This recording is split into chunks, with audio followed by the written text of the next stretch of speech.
June 2025. 4 people, 4 final meals, 4 last words.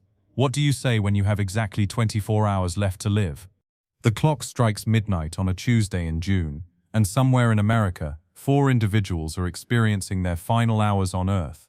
Not because of accident or illness, but because the state has decided their time is up. Their crimes? Different. Their backgrounds? Vastly different. But their fate? Identical. Have you ever wondered what goes through someone's mind in their final moments? When you know that tomorrow's sunrise will be your last. What would you choose as your last meal? Would it be something extravagant, or would you reach for comfort food that reminds you of home? And those final words, the last message you will ever deliver to the world, what would they be? These are not questions most of us want to think about. But tonight, we are going there. We are stepping into the shoes of 4 fictional individuals, whose stories will challenge everything you believe about justice, redemption, and the human condition. Has something like this happened in your community? Do you know someone who has faced impossible choices, who has been pushed to their breaking point? Have you ever felt so wronged by the system that you wondered how far you might go for justice? Tonight, we are exploring the darkest corners of the American justice system, not through real cases, but through 4 fictional stories that will make you question everything you think you know about guilt, innocence, and the ultimate price of justice. These are stories of people who became headlines, who went from being someone's child, parent, or sibling, to becoming symbols of everything wrong with our world. We have Darius Maxwell, the truck driver who claimed innocence until his final breath. Antoinette Rousseau, the government employee who believed poison was her pen for political change. Thaddeus Walker, the brilliant hacker who saw himself as a digital freedom fighter. And Genevieve LeBeau, the mysterious woman whose trial became a spectacle of superstition and fear. Each of these cases represents a different failure of our system, a different way that justice can become twisted, that mercy can be forgotten, and that human beings can be reduced to monsters in the public eye. By the end of this video, you will discover which of these 4 cases will haunt you the most, and why one of them might completely change your perspective on capital punishment. You will see how a double cheeseburger can represent a father's love, how denied coffee can symbolize defiance, how a vegan burrito can be a final act of principle, and how a bowl of gumbo can connect someone to their ancestors. But more than that, you will walk away questioning your own moral certainty, because that is what these stories do. They force us to confront uncomfortable truths about ourselves and the society we have built. If you are ready to explore the shadows of justice, hit that like button now, and let us begin this journey together. But I warn you, once we start, there is no going back. These stories will stay with you long after this video ends. Welcome to Criminal Mind Cortex. Welcome to the shadow of June. You are a truck driver, alone on endless highways, and everyone thinks you are a monster. But what if you are not? Meet Darius Maxwell, a man whose life became defined by 3 words: interstate strangler. The media loved that label. It was catchy, terrifying, and it sold newspapers. But the man sitting in that death row cell, the man his fellow inmates called Dash, he had a different story to tell. For 8 years, Dash maintained his innocence. 8 years of appeals, of lawyers who believed him and lawyers who did not, of family members who stood by him and others who turned away. 8 years of waking up every morning knowing that today might be the day they tell you when you are going to die. The prosecution's case seemed airtight. 3 women, all found along Interstate 80 in Nebraska. All had been abducted, assaulted, and murdered. All had been seen at truck stops where Dash had made deliveries. His truck's GPS logs placed him in the vicinity during the estimated times of death. The pattern was too convenient, too perfect. But Dash never wavered. Not during the trial, not during the appeals, not even when his own defense attorney suggested he consider a plea bargain that would spare his life.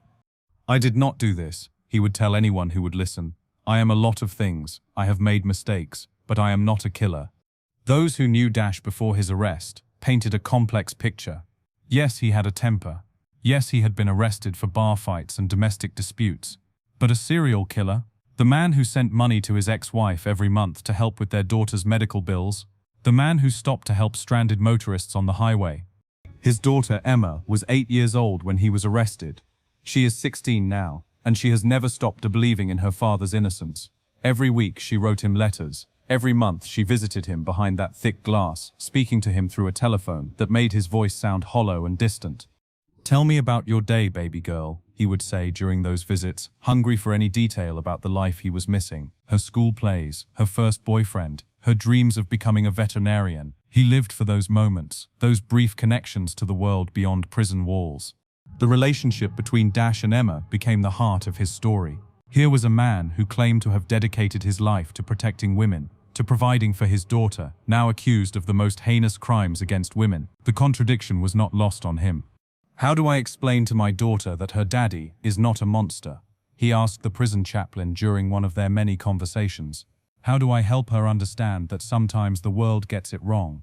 For his final meal, Dash requested something that spoke to his heart: a double cheeseburger with all the fixings, a large order of fries, and a chocolate milkshake. To most people, it might seem like the choice of someone trying to recapture childhood comfort. But Dash had a different reason. "This was our meal," he told the chaplain. "Every Friday night, before Emma's mother and I separated, before everything fell apart, we would go to this little diner on Route 36. Emma would always order the same thing I did. She wanted to be just like Daddy. We would sit in that red vinyl booth, and she would dip her fries in her milkshake, and we would talk about everything and nothing." The symbolism was heartbreaking. A man choosing to remember the happiest moments of his life. The moments when he was not a suspected killer, not a headline, not a number on death row, just a father sharing a meal with his daughter. But here is where it gets disturbing. 3 weeks before Dash's execution, new evidence emerged. DNA testing technology had advanced, and a sample that had been too degraded to analyze in 2017 was now yielding results. The DNA did not match Dash. It matched a man named Robert Kellerman, a trucker who had died in a highway accident in 2022. The revelation sent shockwaves through the legal community.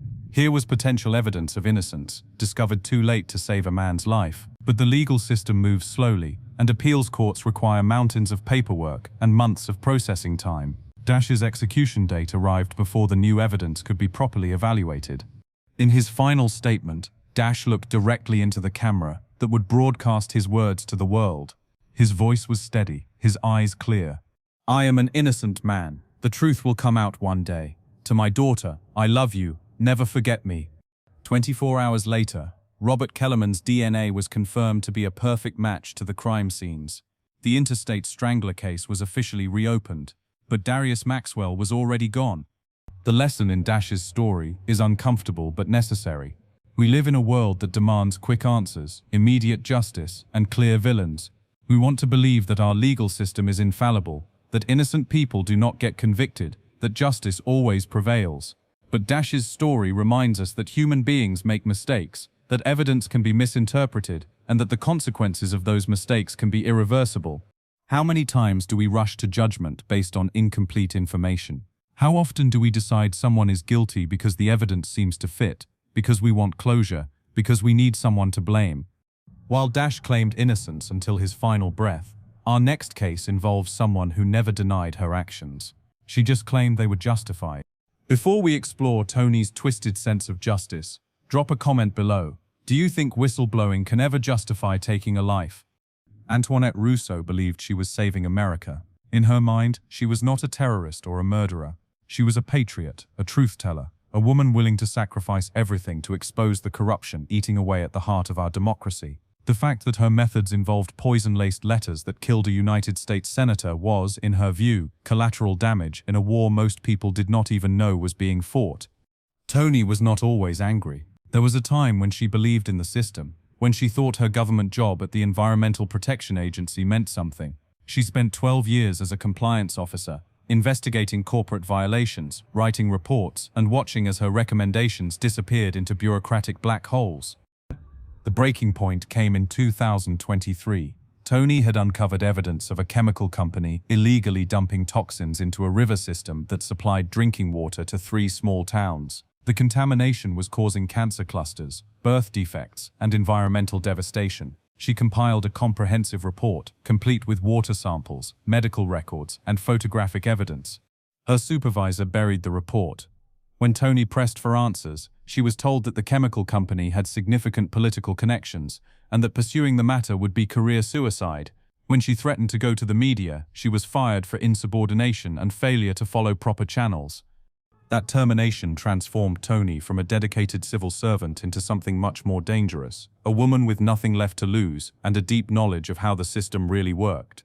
She spent months researching the 5 politicians who had received the largest campaign contributions from the chemical company. She studied their voting records, their public statements, their personal lives. She learned their routines, their security protocols, their weaknesses.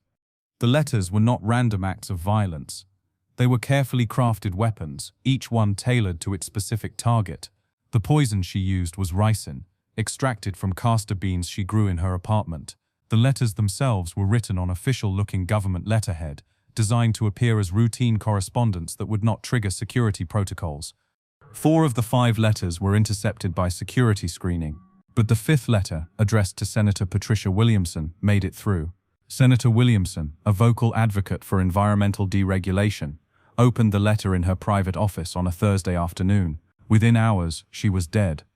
The investigation that followed revealed the calculated nature of Tony's plan. She had studied the security procedures for congressional mail, identifying weaknesses in the system. She had practiced her ricin extraction methods for months, perfecting the concentration needed to ensure lethality. She had even researched the specific symptoms of ricin poisoning to understand exactly how her victims would die.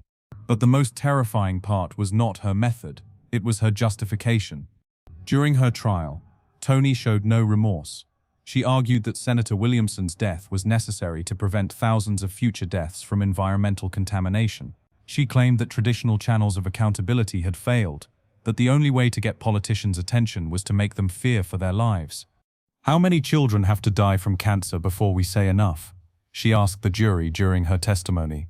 "How many communities have to be poisoned before we hold these people accountable? I did what no one else was willing to do.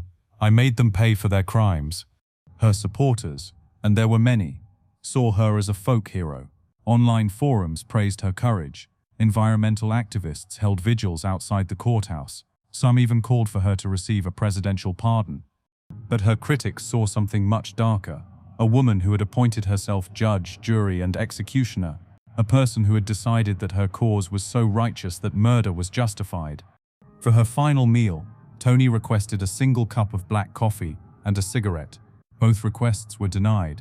Instead, she was served decaffeinated coffee and no cigarette. The symbolism was intentional.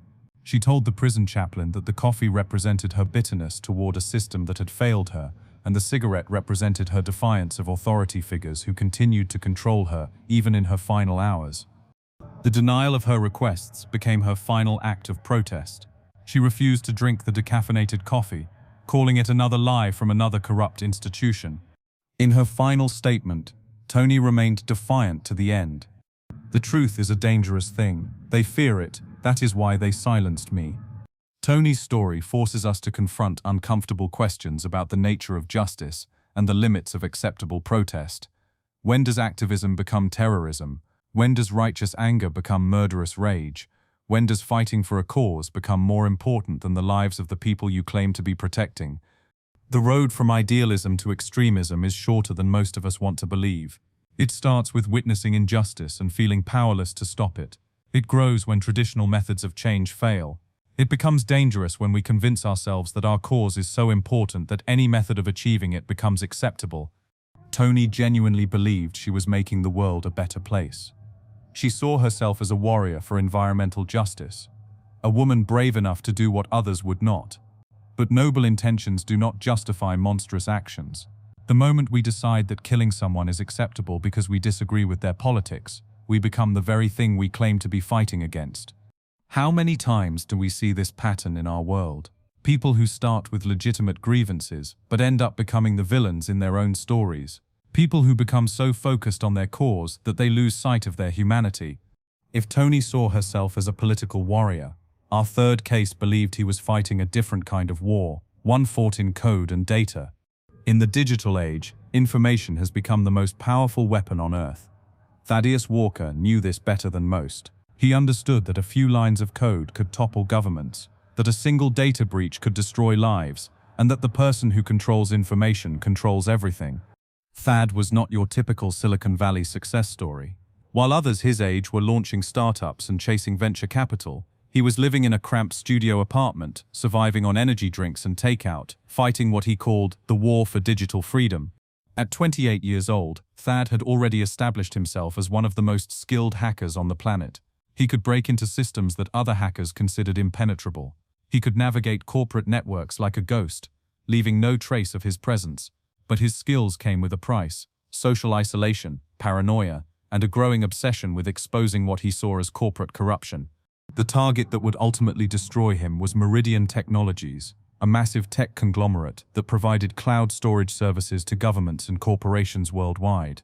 For months, Thad had been monitoring their systems, collecting evidence of what he believed were serious privacy violations and illegal government surveillance programs. The data he obtained was staggering. Internal emails showing company executives joking about user privacy violations, financial records revealing illegal payments to foreign officials, technical documents proving that the company was providing backdoor access to user data for government agencies without proper warrants. To Thad, this was not corporate espionage. This was digital journalism. He was not stealing secrets for personal gain. He was exposing crimes that were being committed against millions of innocent people. The release of the Meridian files created a global sensation.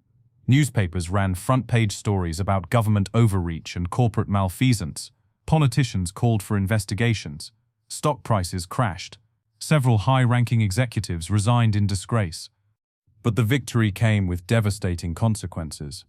The data breach had exposed not just corporate wrongdoing, but also the personal information of millions of users: social security numbers, medical records, financial data, private communications. All of it was now available to anyone with an internet connection. Identity theft cases spiked by 300% in the weeks following the breach. Several people committed suicide after their most private secrets were made public. A domestic violence victim was murdered by her abuser after her new address was revealed in the leaked data. Online, Thad became a folk hero. Forums dedicated to digital freedom praised him as a modern-day Robin Hood. Cryptocurrency donations poured in to support his legal defense. Hackers around the world launched attacks against the companies and government agencies that were prosecuting him. His supporters created a mythology around him. They called him the Ghost in the Machine, the Digital Liberator, the Prophet of Information Freedom. They organized protests. They hacked government websites. They made him the face of a movement that claimed to be fighting for the soul of the internet. But here is what his supporters did not know. Thad never intended for the personal data to be released. He had spent weeks trying to scrub the sensitive information from his data dump, but the files were too large and too complex. He made a calculated decision to release everything, knowing that innocent people would be hurt, because he believed the greater good required it. In private conversations recorded by the FBI during their investigation, Thad expressed deep remorse about the collateral damage his actions had caused. He talked about the people who had been hurt, the lives that had been destroyed, the families that had been torn apart. "I thought I was being a hero," he told an undercover agent. "I thought I was fighting for something important, but I became the thing I was trying to fight against. I became someone who hurt innocent people for my own agenda."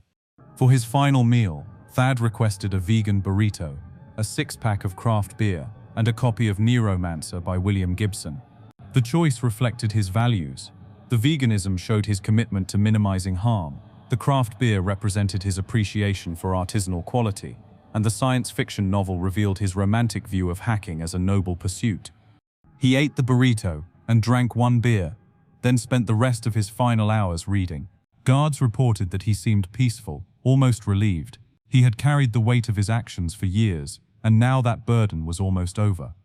In his final statement, Thad addressed his online supporters directly. "The code is law. They can kill the coder, but they cannot kill the code." The words became a rallying cry for his followers, but they missed the deeper meaning. Thad was not just talking about computer code. He was talking about moral code, the ethical principles that should guide our actions. He was acknowledging that he had violated his own moral code, and that the consequences of that violation could not be undone. The lesson in Thad's story is about the responsibility that comes with power, even digital power. In our interconnected world, a single person with the right skills can affect millions of lives. The question is not whether we have the ability to do something, but whether we should. Thad genuinely believed he was fighting for justice, for transparency, for the rights of ordinary people against powerful corporations. But his methods caused more harm than the problems he was trying to solve. He became so focused on exposing the truth that he forgot about the people who would be hurt by that truth. How many times do we justify harmful actions because we believe our cause is righteous? How often do we convince ourselves that the ends justify the means, that breaking a few eggs is acceptable if we are making an omelette? While Thad lived in the digital world, our final case takes us somewhere much older and more mysterious. Deep in the Louisiana bayou, where Spanish moss hangs heavy from ancient cypress trees and the line between the living and the dead grows thin, Genevieve LeBeau lived a life that most people would never understand. Jen was not like the other defendants in our story. She did not hack computers or send poison letters or drive trucks across state lines. Her alleged crime was older, more primal, rooted in traditions that stretched back centuries. She was accused of practicing witchcraft, of using dark magic to cause the death of wealthy businessman Marcus Thornfield. The case against Jen defied everything we think we know about modern justice. In 2025, in a courtroom equipped with digital displays and DNA evidence, prosecutors argued that a woman had killed a man using voodoo curses and spiritual rituals. Jen lived on the outskirts of New Orleans, in a house that had belonged to her grandmother and her grandmother's grandmother before that. Local residents spoke of her in whispers. Some came to her for healing remedies and love potions. Others crossed themselves when they passed her property, convinced that she wielded powers beyond human understanding. She was a woman caught between worlds. Part healer, part mystic, part businesswoman who charged $20 for palm readings and $50 for spiritual cleansings. She grew her own herbs, mixed her own medicines, and claimed to communicate with spirits that others could not see. Marcus Thornfield was everything Jen was not. He was a wealthy developer who had made his fortune buying up historic properties in New Orleans and converting them into luxury condominiums.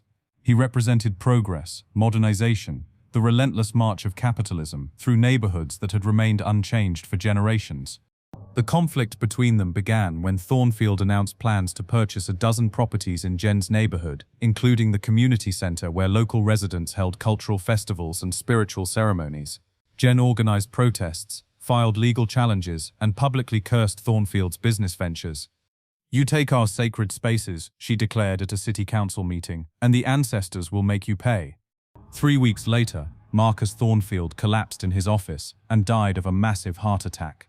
He was 42 years old, with no history of heart disease, no obvious risk factors, no medical explanation for his sudden death. The investigation that followed was unlike anything in modern legal history.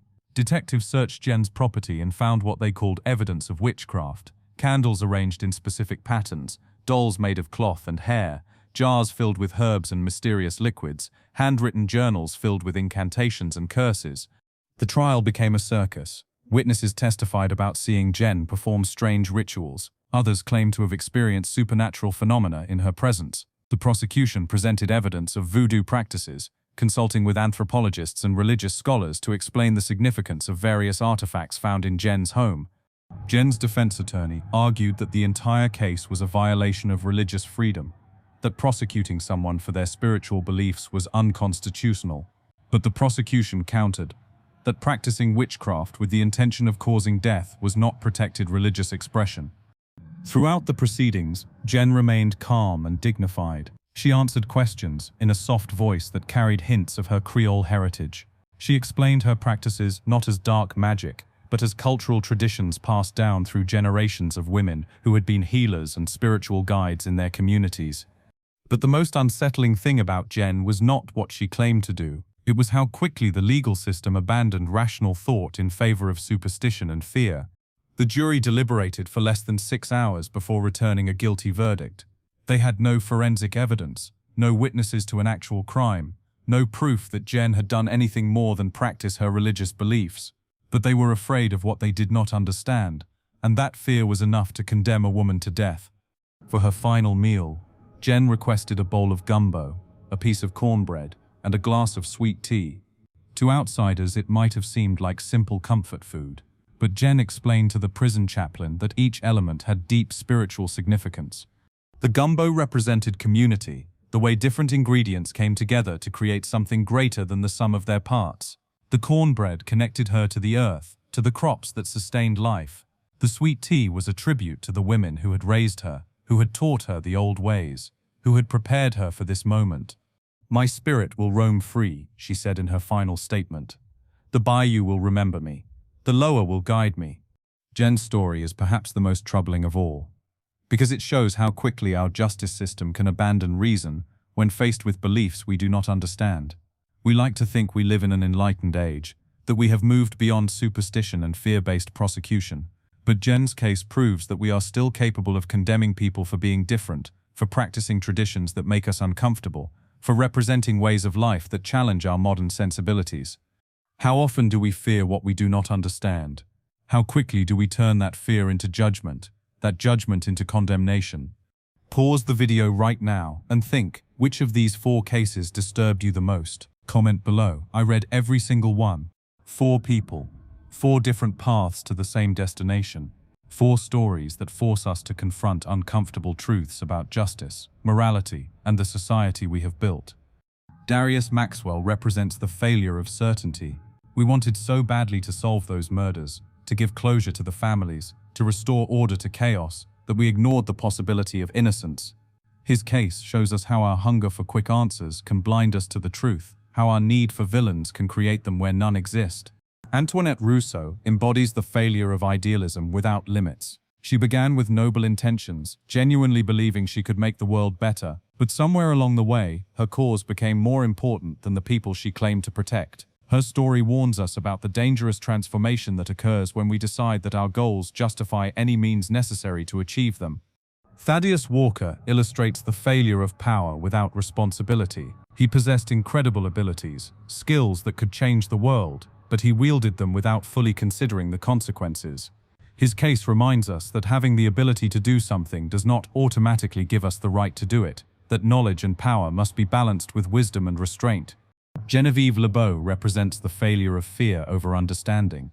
Her prosecution was based not on evidence, but on superstition, not on facts, but on the community's discomfort with beliefs they could not comprehend. Her story shows us how quickly we can abandon our principles when faced with the unknown, how easily fear can masquerade as justice. Each of these cases reveals a different way that society creates its own monsters. We demand perfection from our justice system, then act surprised when it fails. We celebrate those who fight for causes we support, then condemn them when their methods become extreme. We embrace technology and progress, then panic when we cannot control the consequences. We claim to value diversity and freedom, then persecute those whose beliefs challenge our comfort zones. The question that haunts all 4 stories is whether redemption is possible, whether people can change, whether mercy has a place in a system built on retribution. Dash never got the chance to prove his innocence. Tony never acknowledged the harm her actions caused. Thad expressed remorse but could not undo the damage. Jen maintained her dignity, but was condemned for her beliefs. But here is the truth that will keep you awake tonight. Every single one of us is capable of becoming the villain in someone else's story. We are all one wrong decision, one moment of weakness, one failure of judgment away from crossing lines we never thought we would cross. The real lesson of The Shadow of June is not about capital punishment or criminal justice. It is about human nature, about the fragility of our moral certainties, about the ease with which good intentions can lead to terrible consequences. We are not as different from these 4 people as we would like to believe. We all have our breaking points, our blind spots, our capacity for self-deception. The only difference is that their stories ended up in courtrooms and ours have not. Yet. So here we are, back where we started. 4 people, 4 final meals, 4 last words. But now you understand that these choices were not random. They were windows into souls that were far more complex than the headlines suggested. Dash chose a meal that reminded him of love, of better times, of the father he believed himself to be. Tony demanded symbols of her bitterness and defiance, even when they were denied. Thad selected items that reflected his values and spent his final hours seeking wisdom in the pages of a book. Jen honored her ancestors and her culture with foods that connected her to something larger than herself. Their final words were not confessions or apologies. They were declarations of identity, final attempts to control their own narratives, last efforts to be remembered as human beings rather than monsters. The shadow of June reminds us that justice is not as simple as we pretend it is, that morality is not as clear-cut as we want it to be, and that the line between hero and villain is often thinner than we care to admit. If this video made you think differently about justice, redemption, or human nature, hit that subscribe button and ring the notification bell. Next week, we are exploring another case that will challenge everything you believe about the nature of evil itself, and why sometimes the most dangerous criminals are the ones who believe they are doing good. But before you go, answer this question honestly. If you were facing your final 24 hours, knowing that your entire life would be reduced to a single headline, what would you want that headline to say? And more importantly, are you living your life in a way that would make that headline possible? Sweet dreams.